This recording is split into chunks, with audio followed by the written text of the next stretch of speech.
Análisis jurídico, mirada crítica y sin rodeos para entender lo que está realmente pasando en el país.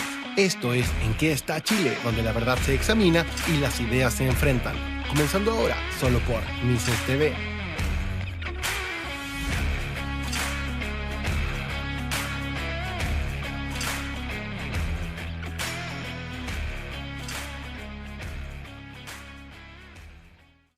¿En qué está Chile? ¿En qué está Chile?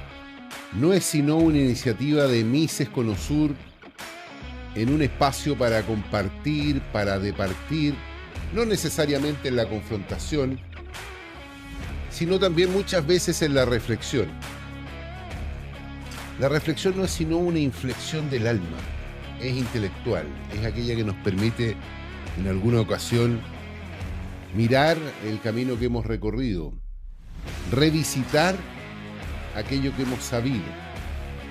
Pero esa inflexión o esa reflexión no existiría si no hubiesen vocaciones, si no hubiesen convicciones que nos permiten mirar y visitar nuestro pasado, no desde la frágil memoria, sino desde el buen recaudo patrimonial.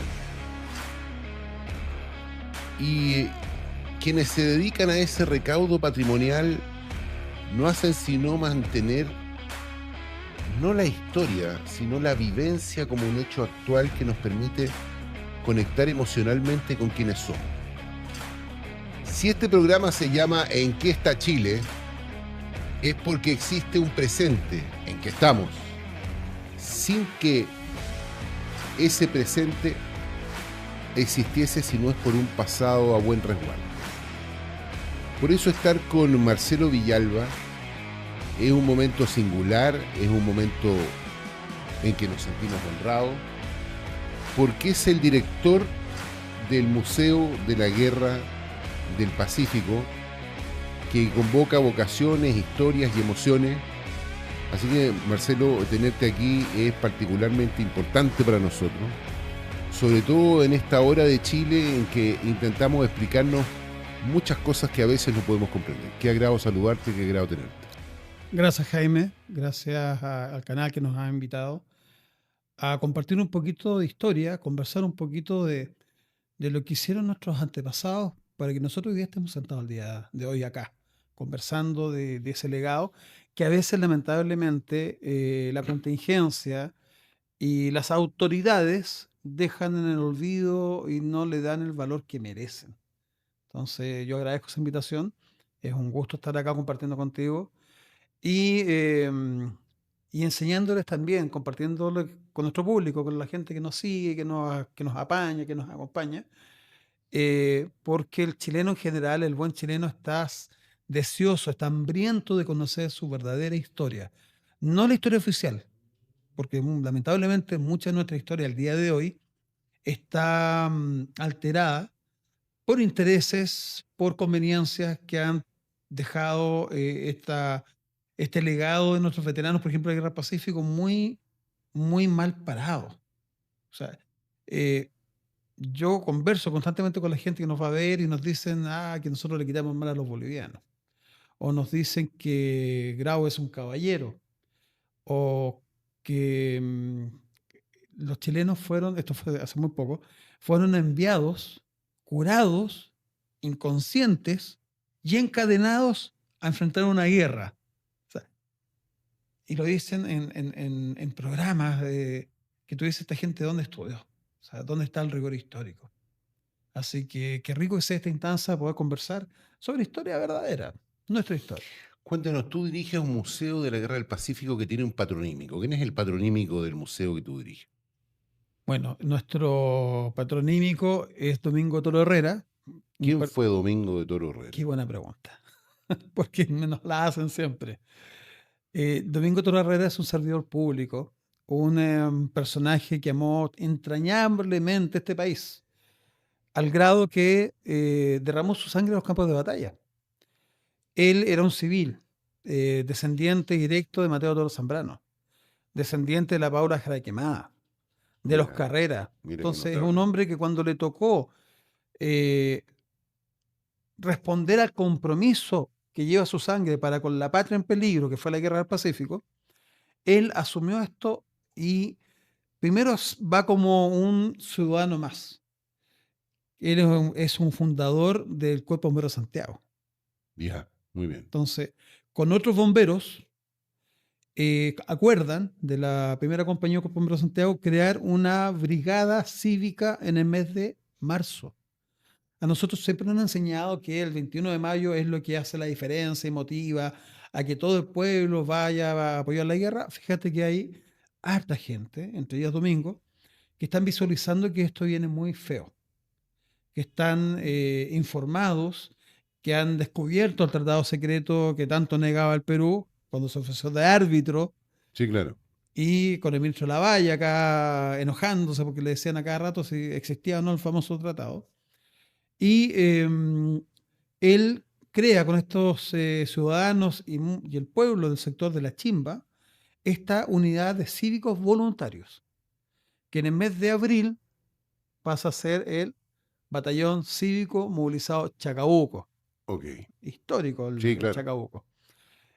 Ese quien además fue vicepresidente de la Filarmónica, fue quien instaura el monumento en la Plaza Sotomayor a los héroes del 21 de mayo. Es el que crea el Club Naval, que se llamó originalmente Club Científico Naval, que era para que el oficial que sale de la escuela naval tenga herramientas para hacer progresar la Armada y el país. Entonces van a estudiar cómo sería la Academia Inglesa. Y que está en naval. Valparaíso. Claro, y hoy día se llama Club Naval. Club Naval, sí, claro. Le cortaron El científico. para no estudiar. Sí, claro. Yo estaba almorzando ahí, se almorzó muy bien. Es muy bueno, pero le quitan esa parte importante. Creó la Liga Cívico Patriota. Fue parlamentario. Él fue diputado y senador, y 2 veces fue presidente de la Cámara de Diputados. Fue también intendente de Valparaíso, intendente de Coquimbo. Estuvo a cargo de Correo y Ferrocarriles por allá por el año 1888, cosa que a él adoraba los trenes. Tú y el museo pusieron en valor a este personaje y ustedes donaron un cuadro, si mal no recuerdo, a la Cámara de Diputados, que está en el segundo piso de la Cámara. Exacto, está al lado de al lado de la oficina. presidencia Sí, y señor. de la Secretaría General, al lado de Miguel Landero y del presidente de la Cámara. Así es, que estupendo. Para nosotros fue una victoria, porque fueron 12, 14 años de ofrecerlo y que nos decían que no, que no. Y un buen amigo diputado al cual le agradecemos, que se llama Luis Pardo, que hoy día vuelve a ser diputado. Ah, Luis Pardo, sí, claro, Sí. claro. Volvió a ser diputado, efectivamente. Chile gana con él como diputado. Yo lo conozco personalmente y es una persona Es un hombre bien consistente. total, Luis. probo, trabajador, sí. y con él logramos llevar esta gigantografía, Domingo, porque es una gigantografía Sí, de claro, 2 sí. metros y medio. Sí, claro. Entonces Es de los cuadros grandes que hay es en la para que Cámara. no se olviden de lo que hizo Domingo en el Congreso. Entonces, él trabajó entrañablemente él creía que el progreso de Chile se hacía de 2 maneras: con el estudio, y él fundó bibliotecas, de hecho de su propio bolsillo, en el centro de Santiago, y colegios, como el Colegio más antiguo de La Serena, el Colegio de Niñas, lo funda él en 1885, y él estudió en el Instituto Nacional y estudió también en los Sagrados Corazones. De los Sagrados Corazones pasó al Instituto Nacional. Ah, egresado a mi colegio. Sí, entonces. y se Muy bien. tituló después de ingeniero. Es una persona, como te digo, realmente loable. Él creía que el país, aparte de la educación, lo hacía a través de de que el tren llegara a todos los puntos del país. Lo encuentro notable. ¿Cómo nace tu museo? El que Bueno, tú diriges. Mira, el museo ya lleva 3 décadas 30 años. y formalmente con personalidad jurídica en el 2013. Muy bien. Pero hicimos un trabajo Importante. largo. Pero parte producto de que constantemente, de muy chico, yo veía que los profesores se equivocaban enseñando historia. Entonces, en esa época, tú recordarás, no teníamos internet. No. Era todo no. biblioteca, Era todo biblioteca. diccionario. Y Había que saber investigar. Entonces, ¿qué hacían los profesores cuando yo les rebatía? Me castigaban y me mandaban a hacer trabajo de investigación. Ah, muy bien. Entonces, yo les traía el trabajo de investigación que ratificaba lo que yo les decía. Notable. Y generalmente se quedaban con los trabajos, no me los Ya. entregaban. Y me di cuenta de la necesidad, revisando, yo visito los museos de Chile de los 10 años, la falta de rigor histórico sobre el tema y la falta de reconocimiento de los veteranos 79. Llega un momento terminado, es que tú le preguntas a la gente quién está en el billete de 1.000 pesos y la gente no tiene idea. Bueno, de aquí viene el dramático artilugio verbal que habla del sueldo de Chile. Claro, la luca. Claro, ¿no? Pero el sueldo de Chile es la lógica de que nuestros veteranos vuelven a Chile Ah, por y no supuesto. son reconocidos prácticamente en nada. Años después, por cierto que sí.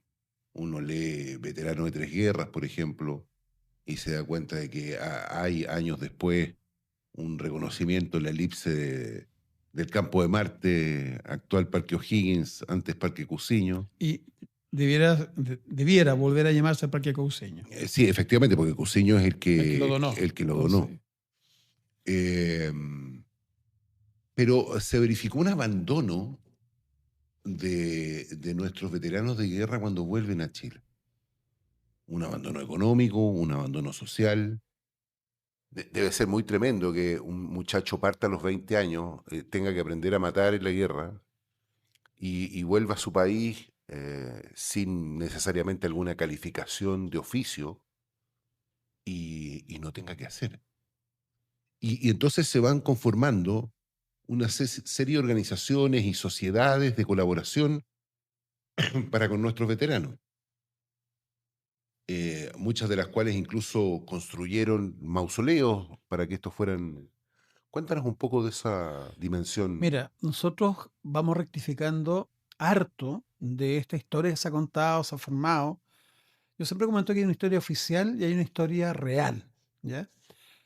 Por ejemplo, los amigos bolivianos, la historia oficial es que nosotros les quitamos el mar. Ellos jamás nacieron con mar. De hecho, invaden Chile en el año 1826 con un coronel irlandés a cargo. Vamos a contar el detalle. Entonces, cuando tú le dices esto, el boliviano queda en shock. O decirle a los peruanos que ellos fueron los que provocaron la guerra del Pacífico. Nosotros Sí, claro. tenemos documentación, pero Sí, no, si eso está acreditado. entre Prado, Daza, como el Perú empuja, y tú le preguntas a la gente en general y te dicen, no, si el Perú fue llevado por Bolivia a la guerra. No. Perú tenía intereses particulares. Totalmente. Fue el que inicia todo esto a partir del famoso tratado de 1873. Pero efectivamente hay cosas que no se saben y que se confunden a veces. Nosotros tenemos dos tipos de veteranos de la guerra.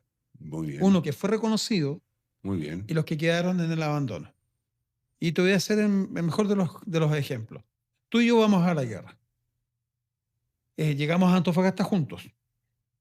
Primer combate, Calama. Yo voy a pelear en Calama y me gano una acción. Es reconocida para medallita, una acción. Tú no peleas, tú te quedaste atrás y yo avanzo hacia Desembarco Pisagua. Y tú te quedas cuidando Calama. Tú no participas. No, claro. Pero fuiste movilizado. Sí, claro. Dejaste tu familia, tus hijos fueron creciendo. O sea, estás en el teatro de guerra, pero no estás en la primera línea. Exacto. Después yo me voy a Dolores y a ti te mandan a cuidar Pisagua. Tú no participas, pero cuidas Pisagua. Exactamente. Después me voy a Tarapacá. Conquistamos Tarapacá, después la famosa batalla de Tarapacá, que nos costó 800 hombres. Sí, claro. Y después nos vamos a Tacna. Entonces tú cuidas Tarapacá. Después yo avanzo a Arica y a ti te dejan cuidando Tacna. Entonces, cuando termina la guerra, yo puedo tener 7, 12 acciones, 5 acciones o una. Y me van a pagar por cada acción. Y yo además recibo medalla. Tú fuiste movilizado, que es la mitad prácticamente del ejército, Sí, claro. pero no recibes nada. No recibes ni pensión ni medallas. De eso se habla y la gente no tiene idea a veces, la gran mayoría no tiene idea, no conocen esto. Hasta la ley de 1907. Muy bien. En la ley de 1907 hay mucha gente también que había quedado fuera. Por ejemplo, yo soy Villalba y me ponen Villa Alta. Pues se equivocó el personaje, claro. el sargento que tomó la nota. Obvio. Entonces, durante toda la guerra yo fui Villa Alta. Yo, oye, pero corríjame el apellido, no te preocupes, y después te lo corregimos. Termina la guerra y a mí no me reconoce nadie y yo tengo que probar que soy Villalba. Que tú eres Villalba y que el anotado Villalta eres tú. Exacto, y que tengo que además llevar testigos para eso. Muchos de los testigos se murieron de viejos, se murieron por enfermedad, se murieron en el combate. Entonces tengo que pedirle al jefe de la unidad, que también se morían temprano, Pucha, tenemos a Pedro Lago. Imagínate, ya estuvo en la toma de Arica y el comandante a cargo era Pedro Lago 55 minutos en la toma del Morro. y se murió Pedro Lago el 84. Entonces, en 1907, ¿quién me sirve de testigo? Sí, claro. Entonces, para afuera. Y mucha gente quedó hacia Quedó afuera. en esa condición. Y los otros recién fueron reconocidos en 1924. Ley del Congreso Nacional. O sea, 1924. ya quedaban muy pocos ya. El último murió el año 1967 con Sí, 106 años, sí, Orellana, allá en Orellana, Temuco, sí, que partió de soldado. Este es uno de los casos que yo comento. Partió de soldado y él fue movilizado. Pero él no tiene acciones de combate porque él hacía la comida. Entonces, los compañeros, cuando estaban desfilando ya veteranos, 1910, 20, 30, 40, 50, lo molestaban, le hacían bullying. Él lo dice en sus memorias. Porque Ya. decía, digo, ¿qué me estáis haciendo acá si ni peleaste? Ni pelear. ¿Y qué les decía él? Pero gracias a que yo te hacía la comida, tú podías Tú pelear. podés pelear. Y fíjate que fue el último veterano y con el grado general de la República, Ah, mira que por la notable. antigüedad. Mira que notable. Entonces, la vida lo premió. Estamos en el mes del mar, conocido como el mes del mar, el mes de mayo. Dicen en mes de la Armada de Chile, ¿verdad? Sí, claro. Y aquí vamos a hacer una corrección histórica también. A ver. En mayo tenemos dos fechas. Yo no le quiero quitar ni restar a la Armada nada, pero también hay que recordar la batalla de Tacna.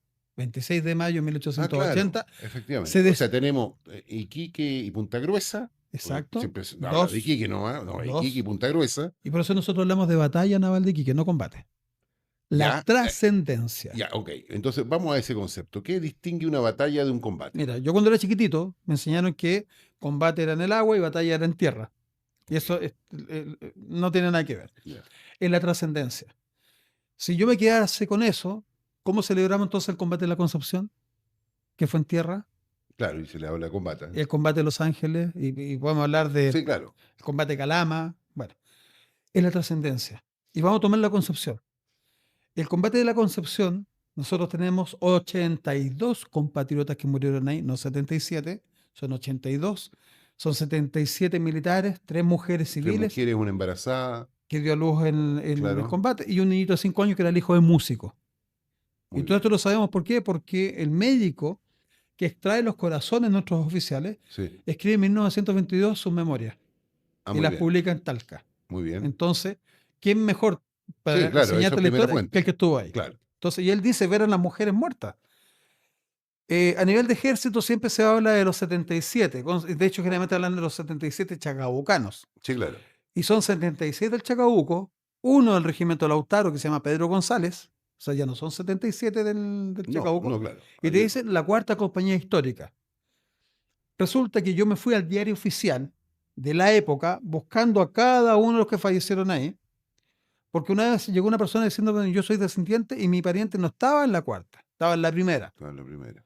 Entonces yo hice el trabajo y efectivamente tenemos de las 6 compañías. Entonces cuando el O sea, ejército... no todos eran entonces del mismo regimiento. Entonces nosotros tenemos que pedir que rectifiquen, aunque cuesta de repente que estas instituciones hagan Sí, caso. claro, porque está en la memoria colectiva, Pero es se una falta repite de el error respeto. durante muchos años. Pero es una falta de respeto a la Sí, memoria claro. histórica Sí, claro. de ese Pedro González que era de otra unidad. Lo otro, la gran mayoría de los que estaban en la Concepción estaban enfermos, perdón, enfermos. No estaban en plena capacidad, se estaban recuperando de malaria, De malaria, disentería. claro. Bueno, es que después de la llegada del ejército chileno a Lima, y que es conocido pues, genéricamente además por la gobernanza que hace Patricio Lynch. claramente Patricio Lynch, Exacto. pero se verifica una serie de confrontaciones, batallas en la sierra peruana y en la selva peruana por la insurrección de Cáceres, que dieron lugar a que muchos soldados chilenos murieran a consecuencia de enfermedades propias, Endémica. exactamente, propias de la selva peruana. Mira, nosotros tenemos desde fiebre amarilla, disentería, viruela. Hay un bicho, el pique, que es un bicho que entraba por los dedos tanto de las manos como de los pies, ¿Ya? que era imposible de sacarlo a menos que se amputara ya sea el dedo o la extremidad. Podía ser tan malo que te podían amputar un pie o una mano. Entonces son muchas las enfermedades endémicas que no estábamos nosotros preparados para recibirlas. No, pero Y para otra cosa nada. importante, en los pueblos peruanos los basurales estaban pegados a la ciudad, pegados al pueblo. Entonces el grado de infecciones que producía esto era... Disentería y otras ¿Qué cosas. hicimos nosotros? Les limpiamos los pueblos del Perú, Sí, claro. partiendo por el basural que había en el RIMAC de 300 años. Y se empezaron a acabar las enfermedades. Pero eso fue un trabajo nuestro, Sí, claro. que no te habla nadie de eso. No. Bueno, el Chacabuco fallece, ¿verdad? Pero no provoca una diferencia en la conducción de la guerra, como lo hace el 21 de mayo, como lo hace la batalla de Tacna, como lo hace Chorrillo, Miraflores. Exactamente. Entonces, el combate puede ser muy, muy cruento, pero que no produce este cambio a favor de una de las partes. La batalla sí. Y por eso, Ok, batalla o naval sea, de las Iquique batallas trasciende. son aquellas confrontaciones que trascienden a la batalla misma y eventualmente dan un giro en el proceso de la guerra. A favor, Constituyen hitos. totalmente, totalmente. Bueno, Arturo Prat era abogado. Arturo Prat, su memoria de grado fue sobre la ley electoral. Así es. El primer tribunal electoral de Santiago tiene una copia de la memoria en el tercer piso del edificio donde están los tribunales electorales en Chile. Y Sí. nosotros también en nuestra biblioteca. Ustedes también en la biblioteca. Prat era una singularidad de que fuera abogado de profesión y además fuera marino. Prat nace en Ñingüe, teniendo muy pocas posibilidades. Es el primer hijo vivo, porque Carmela pierde 3 niños, creo, 4, con anterioridad hasta que nace Arturo. Arturo fue bastante enclenque, era bañado en agua helada de manera permanente, incluso en agua de mar, para efectos de darle fortaleza física. Tanta fortaleza que salva de hundimiento a la Esmeralda años antes que el combate naval de Iquique en una tormenta que se verifica en Valparaíso, y se lanza al mar Arturo Prat para salvar el barco que está a punto de o golpear con el puerto o hundirse a consecuencia de las marejadas. Y se transformó en el santo cívico de Chile, de alguna manera. Mira, ese tema es muy bonito. Primero, hay un personaje, Setter, que trata de menoscabar eso. Escribe Prat Santo Secular y dice que es un constructo de la oligarquía. Resulta que apenas se produce, se conoce, mejor dicho, es en la batalla naval de Iquique, eh, el pueblo, la gente común, eh, crean un pañuelo con la imagen de Condel, de Prat, porque aquí 21 de mayo no es solamente Prat, es Condel y Prat. Efectivamente. Iquique y Punta Gruesa. Si falta uno, no tenemos No esta tenemos, gloria. exactamente. Y resulta que fue el pueblo que empieza a reconocer a Arturo Prat, no es la élite. Y hay publicaciones de eso, hay reconocimiento en los diarios en general. Y por lo que Setter entonces para mí no es fuente. Es un tipo ha manipulado mucho la historia, escribe bonito, todo lo que tú quieras y todo, pero y lo toman algunos historiadores en Chile como fuente. Y el tipo no, igual que la Carmen McEvoy. De Perú. Olvídate, en el libro... Es una historiadora peruana, ha sido varias veces entrevistada por medios de comunicación, ha estado en Chile varias veces. Trabajó en Chile además. Y hace un par de libritos acá, entre ellos Los Guerreros Civilizadores. Claro, que establece la tesis de que el ejército chileno y Chile en general siente la obligación ética de civilizar al Perú, que uno ha de entender entonces de que eran bárbaros. Eso es lo que dice ella. Y que nuestra altura moral era superior y que el chileno veía al Perú como un bárbaro que había que efectivamente... no, olvídate, es un libro, disculpa que diga este término, es una mugre de libro. Yo lo hice pedazo en redes sociales. Lo estudié completo, intento invitar a que veas todas las anotaciones que tengo. Y hay un par de cosas, entre línea y línea, ella siempre dice, Chile trató de quitarle la riqueza al Perú. Constantemente, fíjate en ese ejercicio, constantemente ella va metiendo esa idea en todo el libro. Llega al grado de inventar, de mentir descaradamente, creando una unidad reforzada, que es un término moderno, ¿Ya? de unir ejército, artillería y caballería, a cargo de un francés, ¿ya? Que ese francés estuvo en Chile 30 años, era más chileno que los protoburros. Y que estos eran puros extranjeros, que se les pagaba más que a los chilenos, y aquí viene la parte más Singular. fantasiosa, que esta unidad atacaba de noche la infraestructura peruana y después veníamos nosotros. Si uno revisa las batallas, y aún más, la ley de presupuesto, nosotros no le pagamos ningún, estos serían como mercenarios extranjeros, no se le paga a nadie, todos tienen un mismo sueldo, de hecho siempre estuvieron al debe, nuestros soldados terminan la guerra y le quedan debiendo la mitad de los sueldos. Nosotros teníamos una unidad que es china o oriental Ya, en la Guerra del Pacífico, que son orientales que estaban en condición de esclavos en el Perú ujú, y que se incorporan como batallón, según entiendo, Ya. tú nos vas a sacar del error, exacto. en colaboración al avance de Chile hacia el norte. Ya, ahí está Quintín Quintana, ¿verdad? Famoso, que Quintín hace el Quintana, juramento, ya eso es real, hace el juramento con Patricio Lynch, matan un gallo, en la memoria de Lynch dice que cuando le dan a beber la sangre del gallo le dio un asco tremendo, pero tenía que hacerlo para no ofender a los chinos. Entonces se tuvo que dar el taco de sangre de gallo del fresquita. enemigo, claro. Pero la realidad, el famoso batallón Vulcano nunca existió.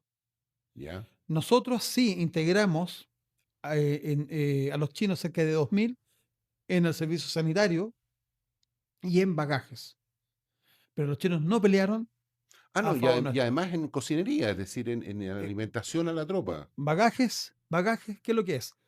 Son todos los que tienen que entregar las balas, los cinturones, los zapatos, el equipamiento Muy en bien. batalla y dentro de cuando el regimiento está haciendo su ejercicio, no está en batalla, se te desgastó un cinturón, entonces te reparan, te Muy lo bien. devuelven. ¿Y Quintín Quintana qué función cumplió? Quintín Quintana tiene una función muy especial. Primero era un multimillonario en la época.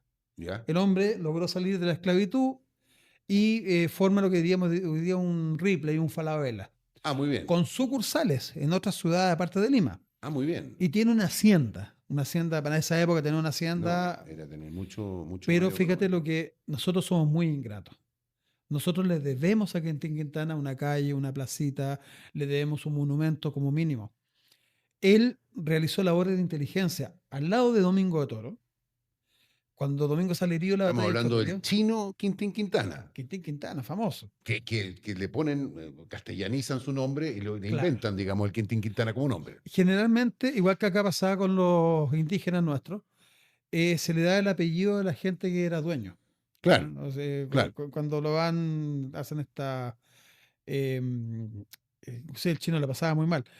El chino ingresa engañado al Perú Efectivamente. con un contrato que cambia después Patricio Lynch. Yo tengo todo un trabajo sobre eso realizado que es maravilloso.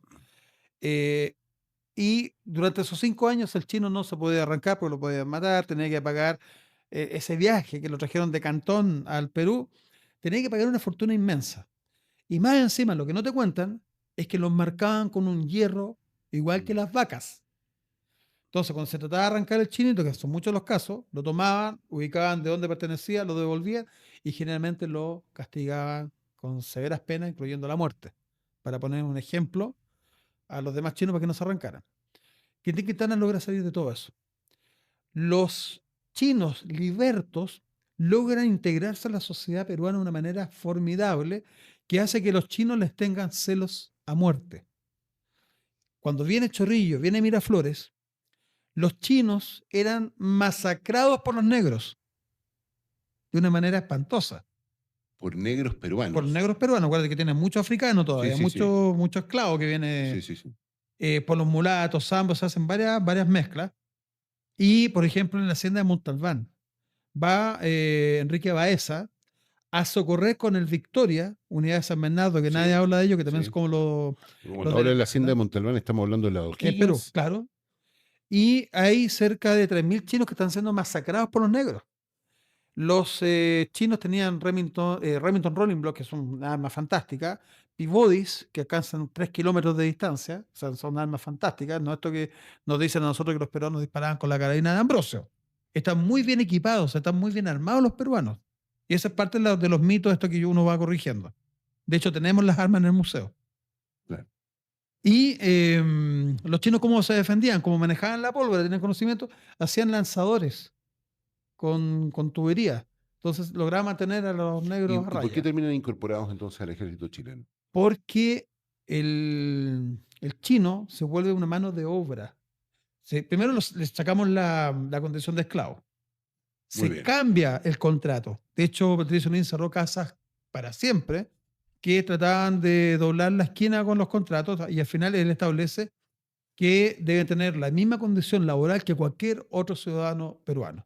Y el que incumpla se va preso. Y se le cierra la empresa de trata de trabajo, ¿cómo se llamaba? Y entonces este batallón oriental es el que provee al ejército chileno de la reparación de la denominación que diste tú. Entregar las municiones, entregar el Correcto, equipamiento, especialmente en correcto. combate. Y también, y ojo, los de bagajes tenían prohibido andar armados, tanto los chilenos como los Ok, chinos. y Quintana en particular, ¿cuál es el rol Los que juega? organiza, los organiza a todos y Perfecto. realiza labores de inteligencia. Él se Ya, entera que los montoneros están siendo ayudados por algunos empresarios, por algunos hacendados. Entonces se da con esa gente.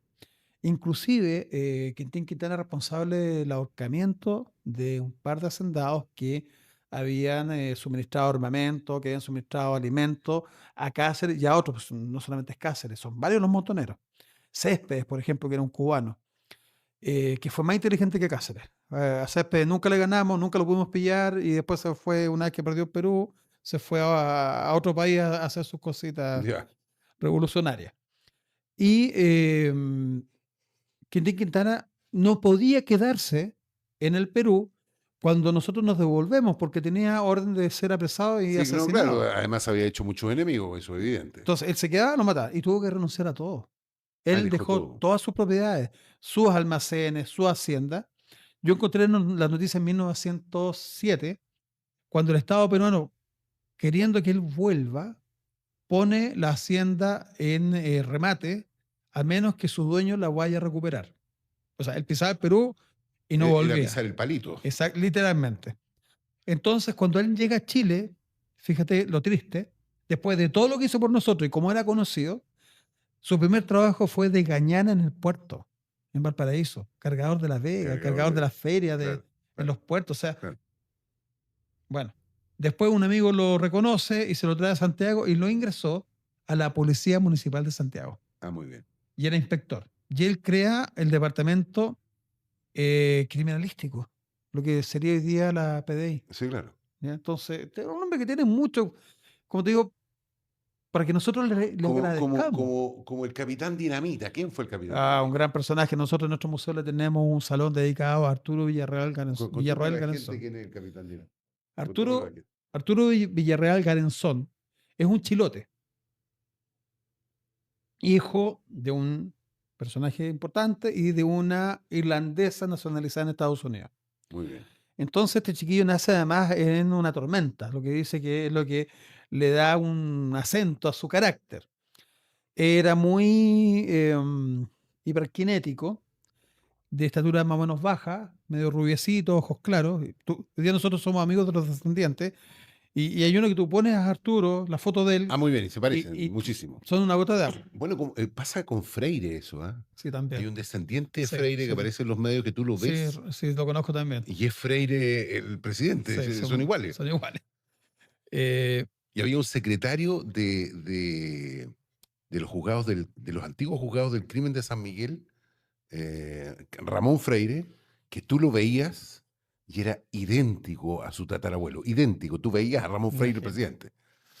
yo tengo la memoria. Pasa también con un descendiente, perdona, pasa con un descendiente de Carlos Condel. En este momento se me va el nombre de él, pero que es idéntico a Carlos Condel. Mira, yo conozco por la línea directa a Carlos Condel. Yo soy amigo de bueno, se murió la nieta, de la tataranieta, la bisnieta. Y todas son rubiecitas, son del mismo Sí, sí, estilo sí, sí. irlandés. Correcto. Bueno, Si bien la mamá era peruana, pero muchos de estos son inmigrantes que llegan al Perú. Y sigamos con este chileno, el Capitán Claro. Dinamita. Bueno, mira, Quintín Quintana, voy a terminar con eso, pasa al municipio de Santiago, fallece en 1911, Muy se bien. le sepulta en el mausoleo de la Policía Municipal de De Santiago, Santiago, que fue regalada después, cuando se crea Carabineros de Chile, este mausoleo. mausoleo se le regala a Carabineros. Y yo fui hace unos años atrás a buscar a los veteranos porque ahí están enterrados también los del Batallón Bulnes. ¿Ya? ¿Quiénes son los del Batallón Bulnes? Es la Policía Municipal de Santiago y la Guardia de Cárceles de Chile El que, antecedente de Gendarmería. que dependían, perdón, de la Municipalidad de Santiago. Muy bien. Gendarmería nació en la Comuna de Santiago y de la Municipalidad de Santiago. Y yo les doy clase a los gendarmes de este tema. Y van a la guerra, 3 años. Es el municipio que paga, los vecinos de Santiago son los que pagamos. Digo, yo nací y criado en la Comuna de Santiago. Pagamos este batallón. El Estado no les pasa un peso porque la municipalidad dice, esta es obligación nuestra. Son actos altruistas muy lindos. Llegan los chiquillos después de 3 años de guerra y al día siguiente están trabajando. ¿Tú crees que le dieron No, vacación? no, no, no, no. Nada, a trabajar al día siguiente. No, no es la lógica de los niños de cristal de hoy día. Se mueren estos cabros reconocidos. Y un detalle importante, todos los veteranos de la guerra, todos, reciben del Congreso Nacional la calidad de beneméritos de la patria. No todos los héroes de Chile son beneméritos de la patria. No, Todos los veteranos 79, ejército, armada y civiles que participaron en la guerra, porque también a los civiles nos dejan afuera, sí, claro. y hay varios mártires, reciben esta condición de benemérito de la patria. ¿Qué significa? Que son héroes permanentes de la República. Ya te voy a contar cómo hemos encontrado varios mausoleos donde están siendo tirados a las hueseras. Y este mausoleo yo lo fui a visitar, dice Policía Municipal de Santiago en general, y no encontramos a ningún veterano del Bulnes porque los tiraron a la huesera cuando Carabineros asume el mausoleo. Entonces hay una deuda histórica Es muy importante. tremenda. Los tiraron a la huesera, no queda ninguno, ni siquiera que esté en Quintana. Lo mismo pasa con el monumento que está en la Alameda, los héroes de la Concepción, ¿no? Que está totalmente depredado, que nosotros llevamos 20 años pidiendo que le pongan rejas como a otros monumentos, y le robaron todos los medallones, las letras, que cada cara que tiene el monumento tenía De abajo, Camate. justamente, pero mandado a hacer por Domingo Toro. Mandado a hacer Sí. por el ex parlamentario Él se lo pide a la oficial Rebeca. del ejército chileno. ¿Y por qué? Porque el Chacabuco nace del Chacabuco de línea, nace del Chacabuco cívico. Sí, claro, eso nos Ignacio contaba hace un Carrera momento. Pinto es primo Es primo. de Domingo Toro. Y Domingo de Toro es descendiente de Mateo Toro y Zambrano. Y de los Carreras, y la Pablo Jara Quemada, como te digo, entonces Notable. están ¿Y emparentados. qué pasa? Nos contabas con la Ya. estatua, con el monumento. El de monumento Rebeca Camate. está completamente depredado, está olvidado. Le robaron unos medallones de bronce fantásticos que llevaban el rostro de cada uno de los héroes. En cada cara, en la parte superior, eso lo arrancaron con galleta, con chuzo. Es un trabajo de mucho tiempo y nadie miró. No dice nada. En la Alameda nadie se dio En cuenta. la Alameda esto está más o menos frente a la Embajada de Brasil, ¿no? Frente a la ex embajada de Brasil y al lado del Metro de los Héroes. ¿Y por qué se llama el Metro de los Héroes? Por los héroes de la Concepción. Sí, claro. De hecho, el monumento estaba ahí en la esquina, donde está hoy día la estación de metro, y fue corrido y dado vuelta para que se pudiera construir El ingreso a la estación. Claro, Domingo Toro Herrera estuvo 3 décadas luchando por ese monumento. Lo logra, en 1922 se puso la primera piedra y en 1923, el 19 de marzo, se inaugura. Y con bombo y platino fue una cosa maravillosa. Hay una foto que nosotros tenemos en el Museo de Domingo, donde un periodista le pregunta a él, ¿y qué va a hacer ahora don Domingo, ahora ya que logró este monumento? Y él dice descansar. Y fallece 5 semanas después. Notable. Seguimos Arturo en ¿Qué está Chile? Gracias a Mises Conosur. Seguimos en un instante. Tu serie favorita, tu película favorita, comenzaron con una historia escrita. Una historia que se escribe en un formato especial para ser leído por directores, actores, productores, directores de arte y toda la gente que está detrás de la realización audiovisual.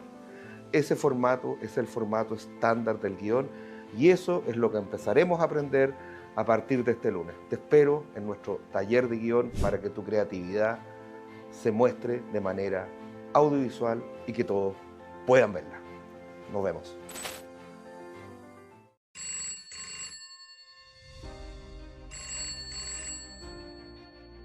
Mises Conosur, buenos días. Hola, ¿de verdad puedo estudiar con una beca? Sí, y no estás sola. El talento está en todas partes, pero las oportunidades no. Eso se acabó.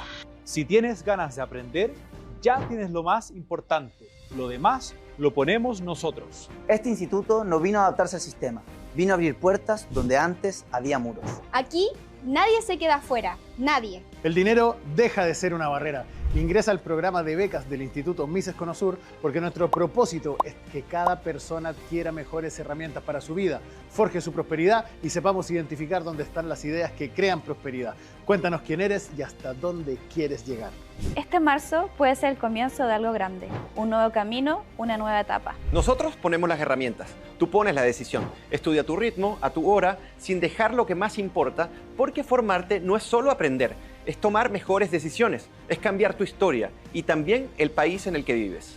Postula al programa de becas del Instituto Mises Conosur, porque el talento no puede seguir esperando. Nadie se queda afuera. Este es tu momento. Tómalo y nos vemos en clases. Ya estamos de vuelta junto al gran Jaime Llanzana para preguntarnos en qué está Chile solo por Mises TV. Aquí estamos en Mises Conosur con don Marcelo Villalba, quien tiene a su cargo la dirección del Museo de la Guerra del Pacífico en Santiago.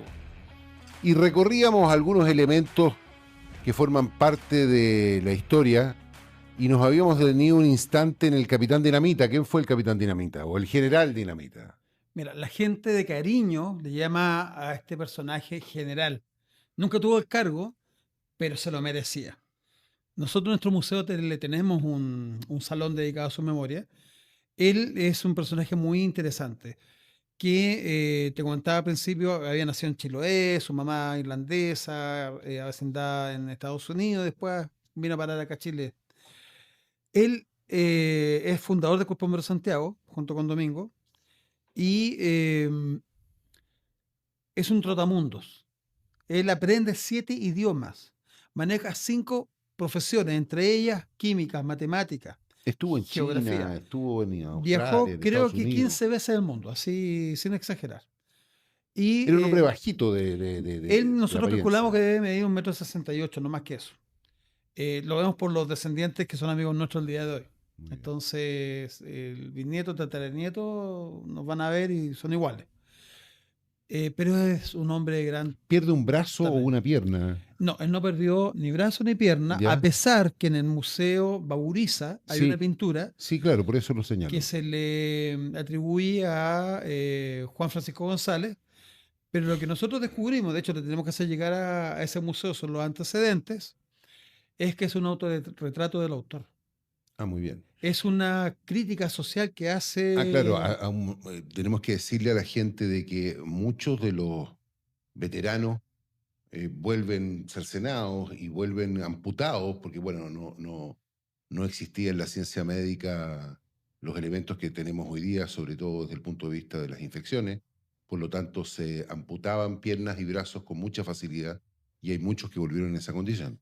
La potencia de las armas, ametralladoras, cañones de tiro rápido, los nuevos cañones Krupp. O sea, son muchos los que llegan minusválidos. Y el Capitán Dinamita, ¿cuál es la función que cumple? Mira, Arturo lo que pierde de joven a los 13 años son 2 dedos de la mano. Eso. Eso es lo único que perdió. En la Guerra del Pacífico queda lesionado de una pierna por 2 balazos que le llegan en Miraflores. Muy bien. Pero él no pierde pierna. Nosotros hemos visto publicaciones súper serias donde lo ponen que perdió las 2 piernas, pero volvió a trabajar en minería. O sea, yo no sé, Mago. debe ser como ¿Y cortadito él cómo llega a ser experto en explosivos? Mira, él recorrió el mundo y en su tiempo, cuando llega a China, viene el tema todo esto del conocimiento de la pólvora, y él además trabaja como pirquinero y se va para la fiebre del oro de California. Y es de los pocos chilenos que le fue muy bien. Pero él era una persona muy generosa, muy altruista, muy humano. En uno de estos viajes, cuando regresa con todo su oro, con toda su fortuna, desde California a Chile, en la costa de Chile se le hundió el buque. Y él se encuentra nadando muy bien hasta que ve a 2 pequeños de 9 y 11 años que se están ahogando. Y él tiene que decidir entre su entre su fortuna oro y los niños. Y él opta por suelta los su niños. cinturón que tenía oculto y salva a los checocos. Bueno, él desactiva todas las bombas que tenía el ejército peruano colocado en los faldeos del Morro de Arica. En Arica, en Chorrillos y en Miraflores. Bien, entonces se atrapan o se apresan a los ingenieros peruanos que estaban a cargo. Es un ingeniero, Un Almor. ingeniero. Almor, Ya. que está con unos ayudantes, y al ver a los chilenos en Azapa, que se están acercando, unos oficiales de caballería, calculó mal y hace reventar las minas casi 30 metros antes. Los chilenos dan contra el suelo el susto, la expansión en general de la onda expansiva, pero se recuperan, no hay ningún muerto, y lo agarran, lo atrapan. Y él hace un plano indicando más o menos dónde estarían las minas. No fueron desactivadas todas, pero Arturo Villarroel hizo un gran esfuerzo. El capitán Dinamita, Arturo Villarroel, Claro, el que hace el esfuerzo hace un gran esfuerzo. Ahora, ¿cómo ingresa Arturo? de pesquisar dónde están Y las minas. cortando las minas con su corvo, y hay otros oficiales de tercero de línea que cuando atacan, ellos también están cortando los cables con sus corvos. Ok. Pero ahí el que manda es Arturo Villarroel. También él tiene una misión muy importante a medida que van avanzando los ejércitos chilenos, las unidades chilenas, que es proveerlos de agua. Él tenía un conocimiento de geología y de explosivos. Y él, como yo le digo, el Moisés chileno, ¿eh? Así como el pueblo judío le pedía a Moisés que le diera agua, él hacía la El maná del oración, cielo, etc. tomaba el báculo y golpeaba las rocas y emanaba agua. Arturito lo hacía con la dinamita y él Por sus con conocimientos de minería y explosivos. y habría verdaderos oasis que le daba agua.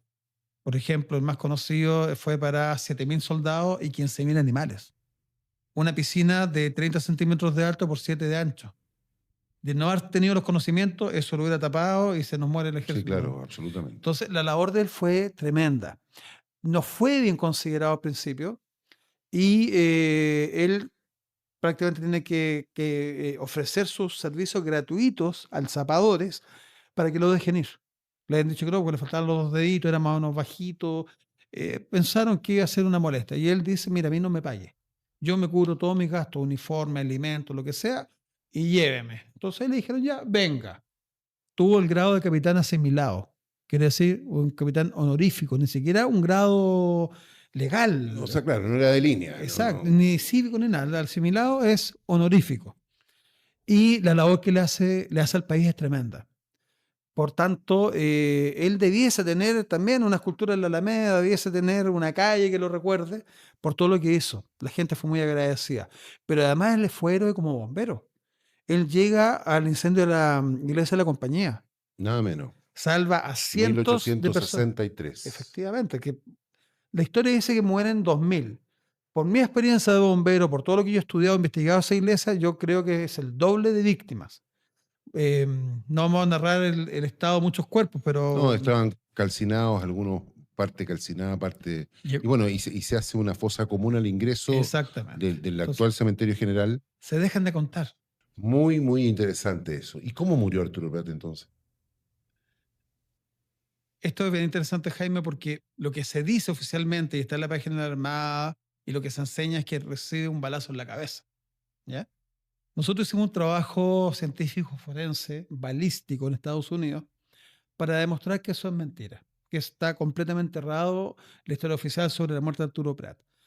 Prat, en el libro que yo traje para que lo puedan ver acá, viene una reseña importante de parte de Luis Mund, que fue amigo personal de Arturo Prat, que fue además abogado, diputado, director de la Biblioteca Nacional. Pero lo importante es que en esta época es contemporáneo a Prat, fueron compañeros de curso. Y ahí... Veamos lo que dice. Salían balas contra los temerarios asaltantes, cayeron al fin traspasados de plomo. Prat, al pie de la torre, aldea pocos pasos atrás. Y un negro de la chusma, que salió a cubierta, sino al verlos en tierra, ultimó con un golpe en la cabeza al bizarro comandante. Aldea más desgraciado, sobrevivió algunos días cruelmente herido. De hecho, falleció Aldea el 24 de mayo de 1879 en la mañana. Bien, entonces Prat salta desde la Esmeralda al Huáscar. Vamos a hacer una aclaración también. Saltar se ha tomado siempre como que te tiras de arriba hacia abajo. Yo siempre cuento que el salto largo es en horizontal. Sí. A veces son terminologías. Pero según el informe que entrega Vicente Segers, Muy bien. hace un plano.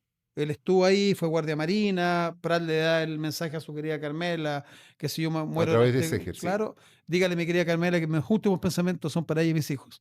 Hace un dibujo y dice que es un par de metros más alto el Huáscar que la Esmeralda. Entonces lo que en realidad hizo Prat fue escalar. Entonces nos van cambiando mucho de las cosas que nosotros hoy día conocemos. Si Seger vivió eso, estuvo al lado, vio el Huáscar pegado a la Esmeralda. Estamos hablando del primer espolonazo de 3. Exactamente, porque después la Esmeralda se está hundiendo. Entonces, aún queda más baja la Esmeralda. Aún así, 3 veces fue intentado ser abordado el Entonces, Huáscar. Prat encara al Huáscar. Se prepara, porque no, mira, en la carta de Grau a la Carmela, donde ella es la que le da la calidad a Caballero de los Mares, yo, la verdad, Sí. no le doy esa calidad, y tiene que ver con la muerte de Prat y todo lo que hizo con la tripulación de la Esmeralda. De hecho, tenemos otro documento acá, que es de la memoria de Juan Agustín Cabrera Gacitúa, Bien, publicada el 21 de mayo de 1880. bien. Y Un año Gacitúa después. es un civil que está accidentalmente en la Esmeralda.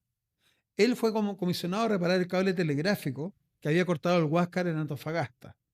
Lo presta el MOP, es civil. No tenían ingenieros que arreglaran eso, lo mandaron de Santiago a Antofagasta, repara el cable y queda libre. Entonces, ¿qué hago ahora? Un amigo le dice, mira, está bloqueando la escuadra chilena Iquique y puedo ir. Y lo lleva. Cuando llega, la escuadra está preparándose para partir a atacar a la peruana, porque recordemos que nosotros aceptamos las 2 declaraciones de guerra que hacen nuestros países vecinos y nos vemos obligados a participar Primero en es la la guerra. declaración boliviana, luego la declaración peruana, entonces Chile toma el guante a consecuencia de 2 declaraciones de guerra. Exacto. Peruana, o sea, boliviana primero, peruana después. Entonces Chile no tiene otra opción que ir a la guerra frente a 2 declaratorias. Entonces no somos, como generalmente se nos pone, los que provocamos la guerra y la declaramos. 21 de mayo, 1879. Prat está en la Esmeralda. Prat está en la Esmeralda, está con su tripulación. Juan Agustín Cabrera Gacitúa es testigo de todo esto, escucha la arenga famosa y le pregunta a Prat qué puede hacer. Y él dice, ayúdenos. Lo ponen en la enfermería, pero fue tan dantesco lo que él vio, tantas heridas que él vio, cuerpos destrozados, gente sufriendo, que se choqueó tanto y dice, capitán, no puedo estar ahí. Y le dice ayuda a los que están disparando los cañones. Entonces, para nosotros es una fuente primordial. Prat se lanza al Huáscar. Sabiendo lo poderoso que es el Huáscar. Sabiendo lo poderoso que es el Huáscar. Estamos en pleno combate.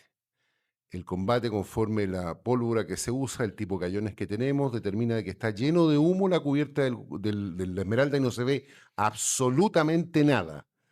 Como no se ve nada, Prat está en la toldilla, el resto de los marinos está en cubierta. Prat resuelve lanzarse, no es escuchado, se lanza, ¿quién se lanza con él? ¿Cómo es la dinámica del abordaje primero de Prat y luego de la muerte de Prat? Prat tiene un buque mecánicamente inservible, estructuralmente muy dañado, por, como tú lo comentaste al principio, ese temporal que lleva a encallar la Esmeralda, y fue reparada como se pudo, gracias a Prat, que peleó, no quería que la Esmeralda fuera deshuesada, pero se repara no muy bien, entonces queda haciendo agua. Llegan a esas condiciones con una bomba de achique constantemente funcionando a Iquique. La caldera tiene 109 parches, fueron contados. Y cada vez que la hacían funcionar, un hoyo más, otro parche más. Entonces, era un buque que no podía presentar ninguna situación no podía presentar mayor. batalla, no. Pero aún así, fíjate, y esto es lo interesante, lo que hace grande a Prat. La arenga hermana a todos. Prat es considerado hoy día samurái en Japón, uno de los más grandes. Acaban de inaugurar otra estatua de Prat fuera de Chile. Sí, en Inglaterra. En Inglaterra. Y eso es por en la escuela naval, digamos. Sí, de Inglaterra. Ahora, Prat el concepto que tiene el Japón es gracias al almirante Togo, que conoció a Pratt cuando Pratt fue comisionado como diplomático y que cumplía una misión bajo cuerda, digamos, de espía. Y lo conoció en una fiesta diplomática y lo encontró una persona muy simpática. Luego Nelson y Pratt están en Tokio. En Iwo Jima. En Iwo Jima. En la escuela naval de Iwo Jima. Entonces tenemos a la Esmeralda llena de humo, tenemos a Pratt en la toldilla. Y los ruidos y los ruidos de cañonazos y balazos. Entonces, la gente no lo ve. Recordemos que Pratt además tiene una tripulación que va al abordaje. Ellos se fueron preparando desde mucho antes. Cuando a Pratt por fin le dan permiso para ir al norte, porque antes estaba con otra comisión, que era fiscal de puerto, y después le sirve de secretario a Rafael Sotomayor cuando lo nombran delegado de la Armada para representación del gobierno.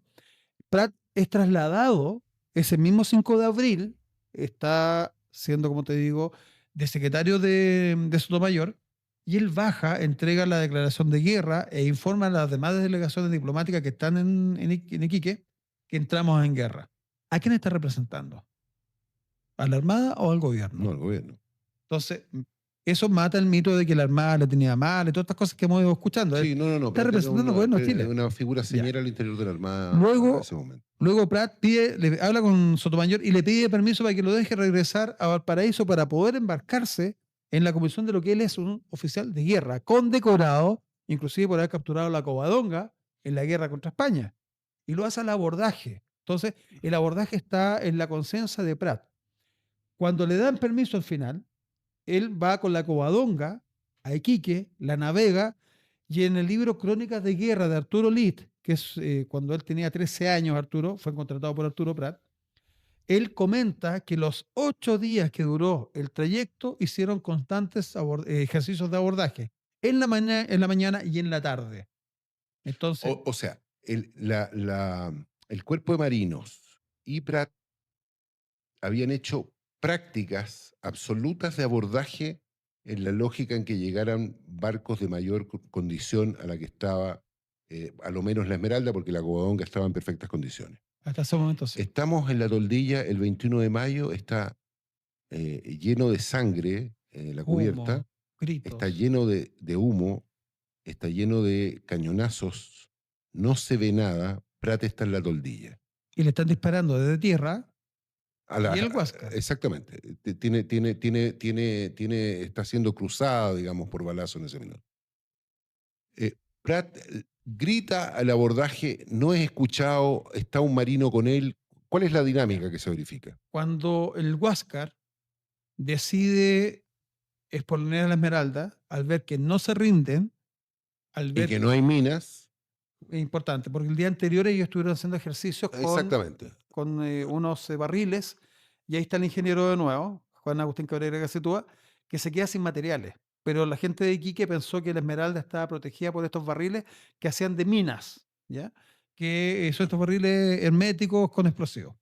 Cuando Grau se entera y se da cuenta que no hay, entonces lanza es cuando hace un ataque excesivo de fuerza.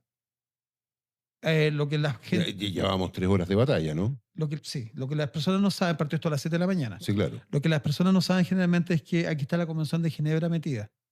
Ah, claro. El primer país que firma las condiciones que establece la Convención Internacional de Ginebra es Perú en el mes de abril. Nosotros la ratificamos en el mes de junio con el Perú y julio con Bolivia. Entonces, y también hay tratados internacionales. Cuando tú tienes un buque que no tiene capacidades defensivas, porque la artillería de Pratt es obsoleta, absolutamente obsoleta. No, rebotaban los Mira, esto los es como un cañonazos. avión de la Primera Guerra Mundial con un F-16. Sí, no tiene ninguna posibilidad. Toda la artillería rebota frente al Huáscar. ¿Ya? Y la Esmeralda, de la Esmeralda le tiran muchas bombas de mano, granadas de mano, cosa que están en bitácora de Grau. Pero aquí yo hago una reflexión pequeña, pero importante. Si yo tengo un buque blindado importante, que tiene una potencia de 48 cuadras de potencia de mis cañones, ¿necesito polonear al buque menor? No tenía sentido. Me puedo poner a 5 metros Claro, y le disparo la línea de flotación y lo exactamente, hundo. Pero resulta que hay un diplomático que está en Iquique, llamado Puig, catalán, igual que Prat. Ecuatoriano, ya, de origen catalán efectivamente, y que se da cuenta de algo. Yo me leí hace poco sus memorias, y él dice, el Huáscar dispara o muy cerca o muy lejos. ¿Qué pasa? ¿No quiere dañar a la Esmeralda? ¿La querrá capturar? Y ahí viene el verdadero sentido de lo que quiso Grau. Aquí nosotros cambiamos la historia. La verdadera historia se repone con nuestro discurso. Grau no quiere destruir la Esmeralda. Por eso tiene horas de lucha y sus tiros son o muy cortos o muy lejos porque son amenazantes. Las primeras víctimas de la Esmeralda, perdón, son de tierra por la artillería de Buendía, donde Prat tiene que trasladar el buque y ahí Grau se da cuenta que no tiene minas que la protejan.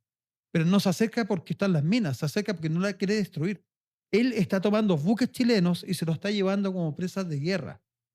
La ley de presas marítimas del Perú indica que el capitán y tripulación de un buque peruano que tome a un buque enemigo, ese buque enemigo va a ser tasado, valorado en su contenido y el buque aparte, y esa plata se le va a pagar a los submarinos que capturaron el buque. Ya, muy bien, entonces la tesis es que Grau quería conservar la Esmeralda para efectos de ser trofeo de guerra y al mismo tiempo un modo de compensación económica a los marinos del Huáscar.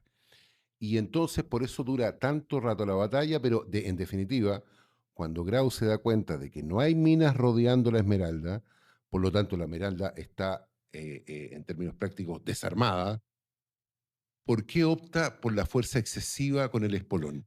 Porque está quedando mal ante las escuadras internacionales que están ahí, hay buques franceses, italianos, y su pueblo, de que un buque, un barcucho, que no tienen nada con qué defenderse, no se rindan. Él pensó que con un par de cañonazos la Esmeralda se rendía. No sabía con quién estaba tratando. Otro mito que vamos a destruir inmediatamente, que yo he escuchado mucho, que Prat y Grau eran amigos, porque estuvieron en la guerra contra España. Claro, se habían conocido en la guerra contra España. Ellos no se conocieron. En el mundo militar está la antigüedad. Muy bien. Y tienen muchos cursos de antigüedad de diferencia. Y un teniente no va a ser amigo de un capitán de navío jamás, a menos que sean parientes. Muy bien. Entonces, matamos ese mito del tiro. Bien, entonces Grau cambia su estrategia de combate tanto porque se da cuenta que está quedando mal con lo que denominaríamos hoy día sus pares o la prensa o la prensa de la época, que están tomando nota, digamos, lo que pasa, porque dura demasiadas horas un combate respecto a una nave que no tiene ninguna capacidad defensiva. Exacto. Y entonces opta por el espolón para hacer un efecto publicitario e inmediato. Perfecto, ese término me gustó, publicitario. ¿Por qué razón? Porque no era necesario ocupar el espolón. Solamente con dispararle la línea de flotación, un par de tiros, ese buque se hundía. Ya estaba mal en la quilla, por el tema de que había sido mal arreglado. No está dando nada de velocidad, ya reventaron las calderas. Grau, como dice Juan Agustín Cabrera Gacetúa, quiere sangre, se quiere vengar. Quedó mal, lo están haciendo pasar por incompetente, teniendo un buque de última generación blindado ante un buque antiguo, dañado, que una tripulación insolente no se rinda. Entonces, Prat apostó al abordaje y Grau cayó en la trampa. Grau decide tratar de acabar lo antes posible con el buque chileno. No era necesario arriesgar el buque. Y después te voy a contar el precio que pagó el Huáscar con esto. Quedó chueca aquí. Perfecto. Le quedó chueco el espolón más de 1 metro. Sí, claro. Y le impide navegar en forma recta. Y no puede navegar derecho. Entonces, ¿fue astuto de parte de Grau usar el espolón? No, claro que no. Fue absurdo, fue un excesivo uso de fuerza, porque no solamente usa el espolón, sino que además revienta los cañones de quemarropa. En el primer abordaje no pasa nada porque Grau al atacar ese esquivado, se logra correr un poco la Esmeralda. Se le pone en diagonal. Sí, por lo poco le queda de caldera. Exactamente. Por lo tanto, en el fondo, se acoplan la parte curva del espolón con la parte curva de la popa de la Esmeralda, se acoplan. Exacto. Y es cuando Prat pasa el abordaje, tiran unos ganchos que fueron cortados por un marinero peruano al cual le dispararon. Y Grau, al ver esto, rápidamente echa el buque atrás. Nunca pensó que lo iban a abordar. Jamás en su vida pensó ser abordado. Se lanza Prat. ¿Con quién? Prat Sargento se lanza Aldea, ¿con quién? Canave y Hay un tercer Jorge. Sí, Hay ya me un voy a tercer acordar. marino, hay un tercer, pero no importa. Sí. Ugarte. Ugarte, ya. Este Entonces, chiquillo, ya, de hecho, Ugarte, como anécdota, cae al agua. te voy a contar una anécdota, cae al agua, se salva, pero después muere en el Huáscar. Cuando el Huáscar era chileno, con Ya. Thompson, atacan en Morro de Arica Ah, claro. y se defiende un buque que a nosotros nos han enseñado siempre que era inservible, el Manco Cápac. Los dos buques blindados de Estados Unidos de la época de la Guerra de Secesión, según el presidente Prado y los almirantes peruanos, eran la esperanza del Perú, más que la El Manco independencia Cápac. y el Huáscar. ¿Por qué razón? Porque tenían cañones de 500 libras. Ah, muy bien. Entonces, Prat se lanza Pasa al abordaje, al abordaje. Canave y Ugarte caen al agua y Prat sigue Con Aldea. con Aldea, ambos por cada lado, por estribor y babor del buque, y caen literalmente juntos. Aldea con 6 impactos de bala. Uno le quiebra el brazo derecho, la pierna izquierda también es quebrada por el impacto de bala, recibe herida en el cuello y en el talón, y queda inconsciente balbuceando, no muere. Prat está herido, lo que se señala, que lamentablemente cuando fue llevado su cuerpo a la morgue del Perú, a la morgue de Iquique, será esa solamente la autopsia de la cabeza, ¿ya? Y es el médico peruano que indica que tiene un hundimiento en la parte alta de la frente en forma diagonal que termina en la parte alta de la ceja, ¿ya? Entonces, él habla de un golpe y tiene hundimiento. Una bala de la época tiene una velocidad de 480 metros por segundo. Le hubiese volado la cabeza. Le parte la cabeza en dos, la revienta. Ya. Entonces, ese mito del balazo aquí no corre y es más grave todavía. Porque Grau está frente en su castillo de mando, mirando al comandante Prat, cuando aparece el marino Portales, se sabe su nombre, Sí. apellido, todo. Este marino Portales, como anécdota, estuvo viviendo en Chile y se casó en Chile, antes de la guerra. Ah, ya, muy bien. O sea, muy agradecido el Sí, caballero. sí. Y aquí viene una violación a las leyes internacionales de época. Se trata de un capitán de navío que está al abordaje en un barco enemigo y es muerto de esta manera. Claro, a ver, el capitán de fragata, Arturo Prat, Claro. es un O sea, comandante. conforme a las leyes de la guerra, la No. muerte limpia hubiera sido la muerte por balazo o al apresamiento, pero no un golpe. Eso es un asesinato. Es un asesinato. Prat no se puede defender y le dan el golpe con el fusil porque bien indica Grau en su bitácora que las armas que tenía el Huáscar, muchas de ellas se echaron a perder, se le rompió el resorte. Entonces no pueden disparar. Esta persona, en vez de tomar preso al capitán chileno, toma de la trompetilla la mitad del fusil, lo usa como masa y la cantonera, que es la parte de madera, termina en otra pieza metálica que se llama cantonera o rompecráneos, que se usa para eso. De la misma forma, fíjate, nosotros vemos la falta de humanidad en el tema. Se le revienta la cabeza y Grau está mirando y no hace absolutamente nada para evitarlo. Las mirillas de la torre de mando son grandes, la voz del comandante es potente, los marineros no tienen menos de 1 metro y permite este asesinato. Por eso yo te comento, aquí hay un uso excesivo de fuerza en todo sentido de la palabra. El sargento Aldea. El sargento Aldea no recibe nunca atención médica. Quedó en el lugar, al lado de la torre artillada, 8 horas prácticamente de que parte el combate, la batalla, y el Huáscar llega después a Punta Gruesa, ve al buque Independencia encallado, que ya vamos a hablar de eso, y sigue persiguiendo por horas a la Covadonga. Como no la puede alcanzar, después se regresa a Punta Gruesa, quema el Independencia y después vuelve a puerto, y el sargento Aldea siguió desangrándose con 6 impactos de bala. 2 miembros quebrados y nadie lo sacó de su lugar.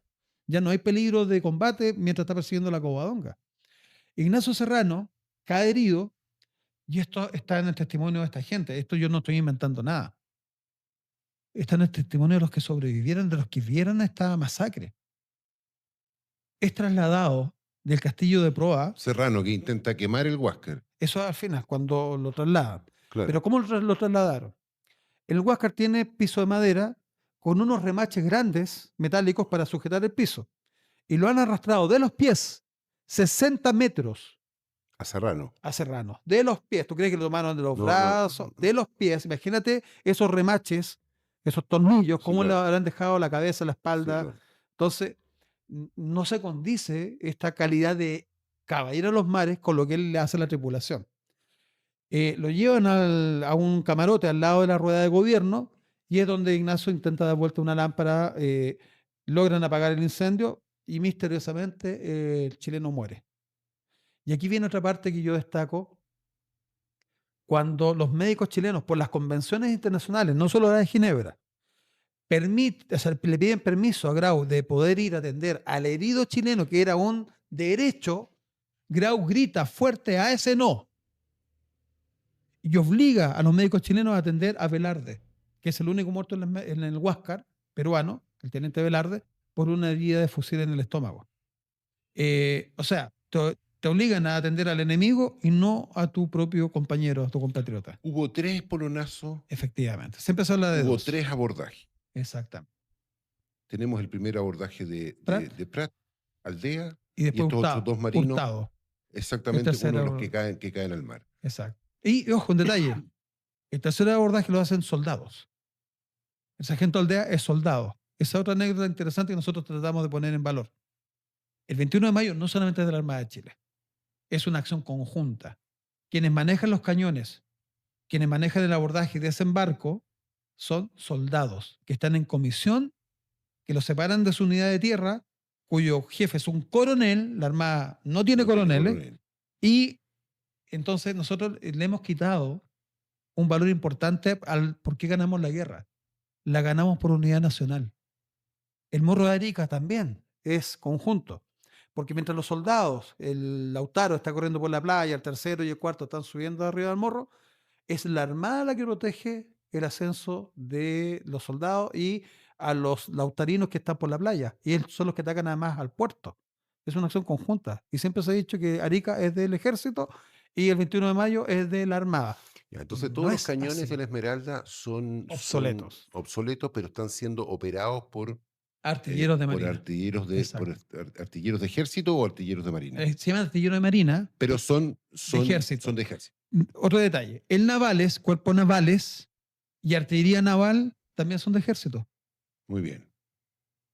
Tenemos 2 espolonazos más. Exacto.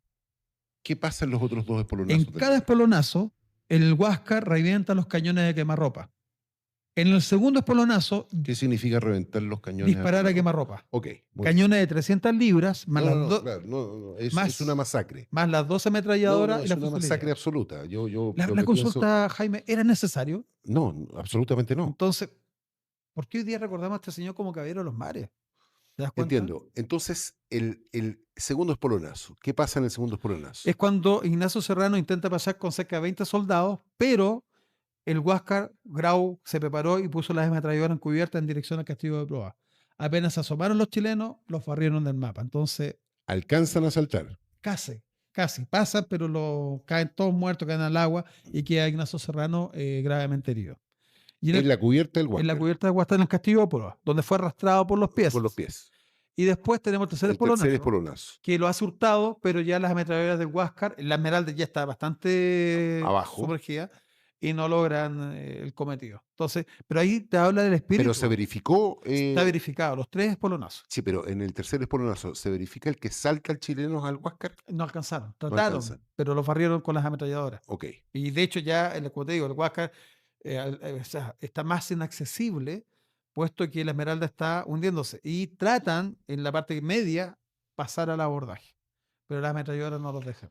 Entonces, desde el punto de vista bélico, la acción del espolonazo y la sucesión de 3 espolonazos sobre la base de las baterías, es decir, las armas que tenía el Huáscar, las posibilidades superiores que tenía el Huáscar, era absolutamente innecesario. Totalmente. Te hago una pregunta. Después, la muerte de Prat, en los términos en que es muerto, por un golpe brutal en la cabeza, tampoco era necesario desde el punto de vista operativo, digamos, bélico. Y una cosa importante, los acuerdos de aquella época es que los jefes no se matan.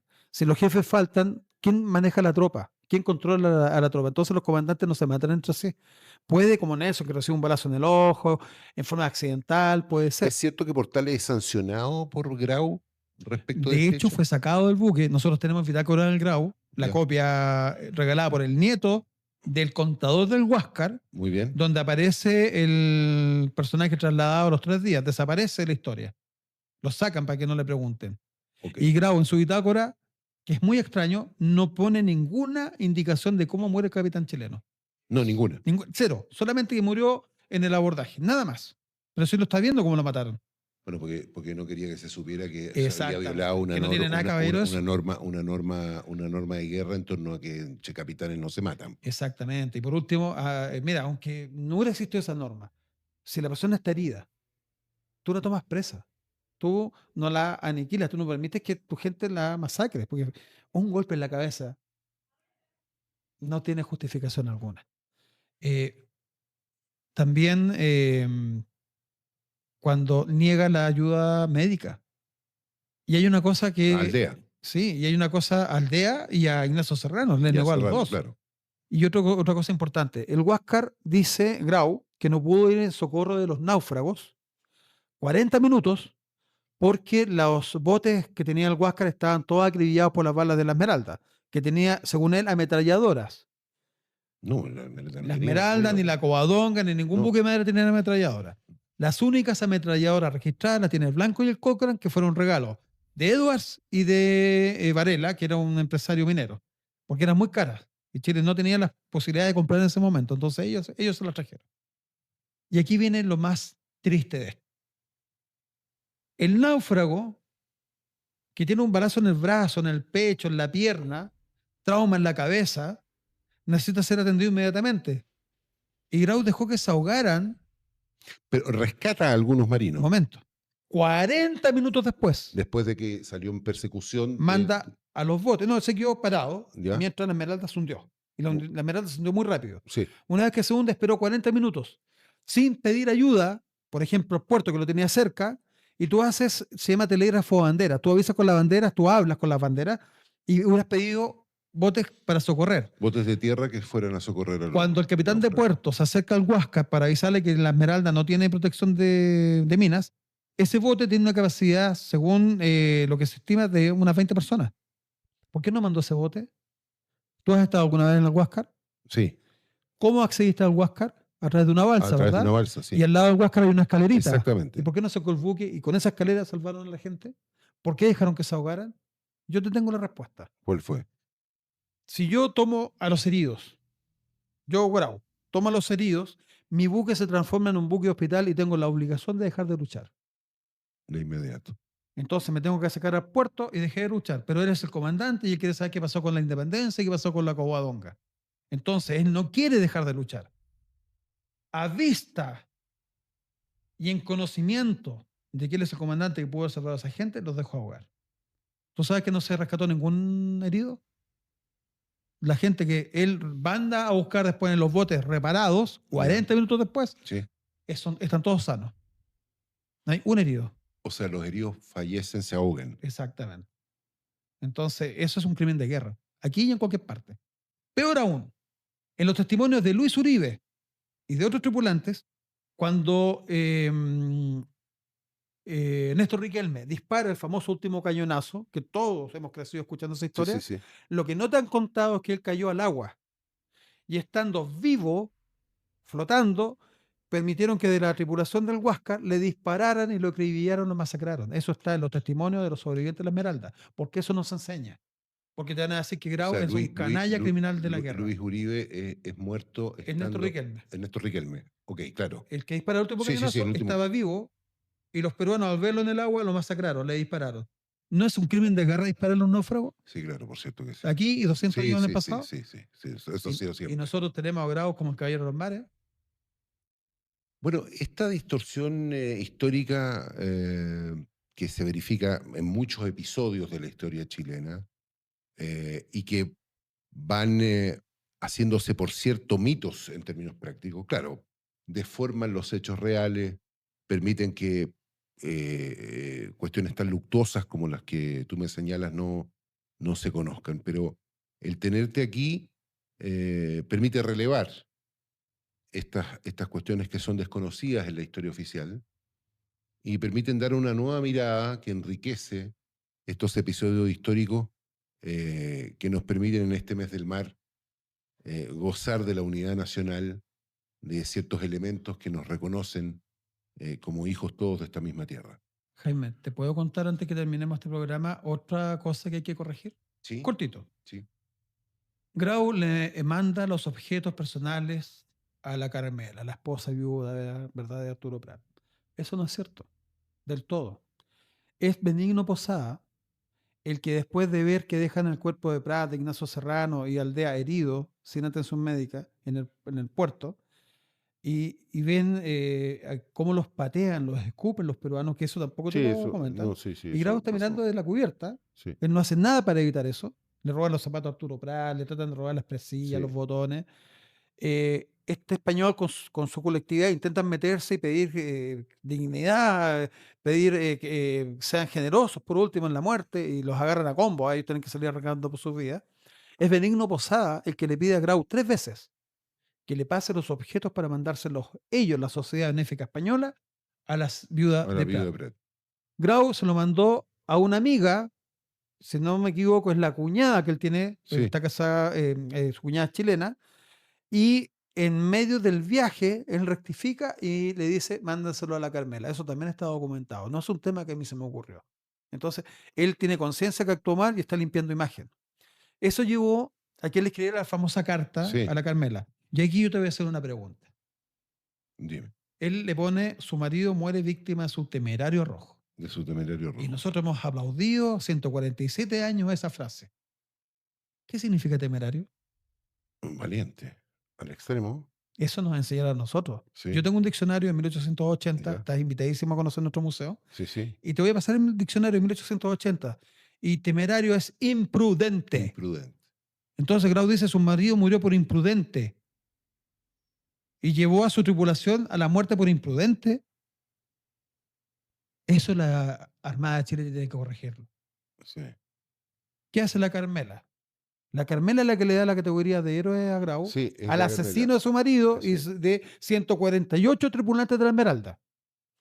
Y dice en su carta que su Arturo muere... Ha tenido la delicadeza en ver estas delicadas presas. Pero ella pone una frase muy triste. Dice, mi marido muere ante un estéril sacrificio para la patria. Esta carta es de un mes después. A los 2 días de que se sabe lo que pasó en Iquique, el pueblo chileno se arma, sí, claro, se enfurece, busca venganza, porque esa es la verdad. Se une ante una guerra que ahora saben que es cierta. Y la Carmela dice que su marido murió víctima, o sea, murió ante un estéril sacrificio para la patria. Entonces, tenemos que contar la historia como fue. Arturo estuvo a punto de renunciar, está en mi libro acá, en el libro de Luis Mon, perdón, en 1874, titulado Abogado y todo, estuvo a punto de renunciar a la Armada porque la Carmela constantemente le decía que renunciara. Sí, claro, porque se iba en barco a las operaciones naturales. Pero también la Carmela viene de una muy buena familia y ser marino en esa época no es ser marino el día de hoy. Correcto. Entonces era medio pelo. Entonces él... No, y además iba a ganar más como abogado que como marino. Y Prat en la carta le dice que lamenta desde decirse lo que le dijo que iba a hacer, renunciar a la Armada, pero que no lo puede hacer, en virtud que tiene que mantenerla a ella y a sus hijos, y como abogado recién está partiendo. Sí, claro. Que si bien tiene un estudio con un socio, él no puede mantenerse, ni su familia, si no es con la Armada. Entonces, claro. Es una carta maravillosa que deberíamos conocerla todos, donde vemos la actitud de la Carmela hacia Prat, y ella está enojada porque Prat fallece. Está enojada porque no renunció a la Armada. De hecho, no sé si tú sabías, le prohíbe a su hijo incorporarse a la Armada, a pesar que la Armada le dio beca, le dio de todo, para que el hijo, Arturo Chico, ingresara a la Armada. Él, de adulto, le hace caso a su mamá, pero ingresa al ejército. Fue teniente de artillería 2 años. Ah, mira. Y sus nietos también se los prohibió, no le hicieron caso y uno de ellos fue comandante jefe de la Armada. Entonces, estas son historias que no se conocen. Ella constantemente evita que Prat sea enterrado en una tumba pública como es hoy día, porque ella lo quería solamente para sí y no quiere gente que le esté molestando. Sí, claro. Nunca participó de ninguna actividad, no. como si lo hicieron muchas viudas y damas de sociedad, para buscar fondos para las huérfanos, para las viudas, para los heridos, para los enfermos. Ella se negó constantemente. Entonces, de aquí O vamos sea, quedó muy viendo. dolida, naturalmente. Sí, pero que hubiera sido muy distinto si ella hubiera tomado una participación diferente, cómo el pueblo hubiera reaccionado a eso. Y lo otro, ella recibe una pensión muy, muy grande. Ella recibe una pensión de 4.000 pesos primero, que fue ascendida a 2.000 pesos más, entonces recibe 6.000 pesos. ¿Tú sabes cuál era el sueldo de un almirante en esa época? No. 300 pesos. Ah, entonces era un... Y todos hablamos que quedó pobre. No. Y cada hijo recibió 500 pesos hasta su mayoría de edad o que se casaran. O sea, no, perdón, 1.000 pesos cada uno. O sea, está recibiendo... Eran tres los que sobrevivían luego de la muerte de la mayor. Claro, murió uno y quedaron dos. Sí. Murió la mayor, claro. la hija mayor. Entonces... Estando Prat embarcado. Exacto, y que la Carmela no le dijo. O sea, lo mantiene al día, pero no le informa de que murió. Exacto.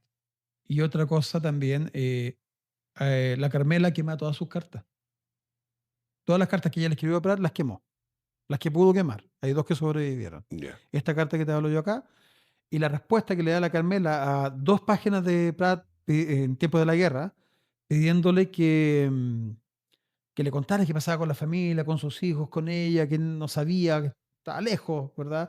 Está enfrentando, arrastrando la muerte posiblemente. Y la Carmela le responde: me duele la cabeza, me duele el corazón, tu desgraciada Carmela. O sea, ella no quería que siguiera en la Armada. Exactamente. Prat, definitivamente. Prat tiene entonces 2 guerras. Sí. Tiene la psicológica. Y tiene la guerra en la familia. Y el tema del valor, el tema de su responsabilidad como marino, como comandante. Cuando él llega a Iquique, él se le da la posibilidad de elegir buque. Lo que desmiente esto que William Rebolledo le tenía mala, que lo hemos escuchado también, yo lo escucho de chico. Y además lo deja a cargo del bloqueo. Si yo te tengo mala... No te dejo a cargo del bloqueo, o sea, ni te dejo a cargo ¿te das cuenta? Porque al final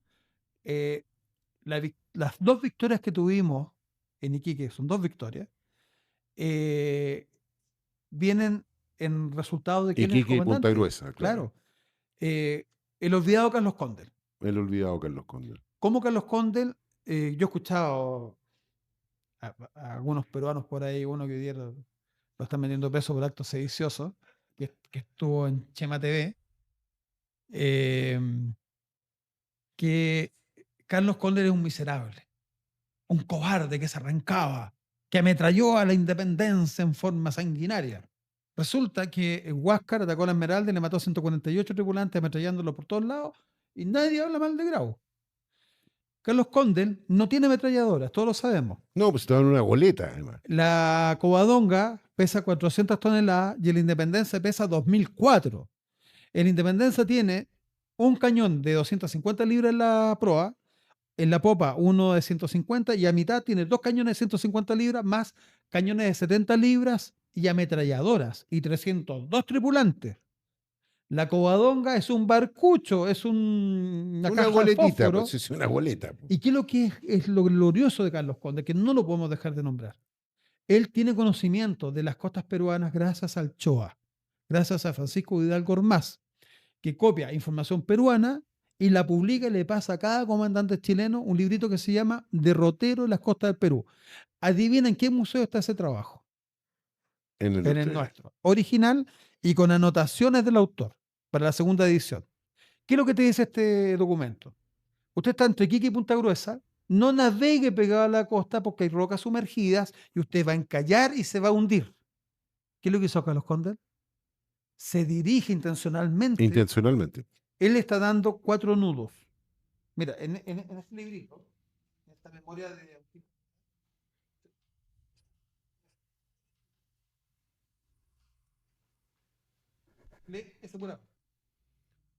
La Covadonga debía también, voy a poner los lentes porque si no, no voy a ver cómo corresponde. La Covadonga, que debía también seguir el mismo rumbo que la escuadra, tuvo que ver partir a sus demás compañeros, porque su máquina no funcionaba bien. Quedan pues en Iquique los 2 barcos más queridos para todo chileno. Entonces la Covadonga antes del 21 de mayo estaba buena y se echó a perder 2 días antes. Tenían que andar de 9 nudos.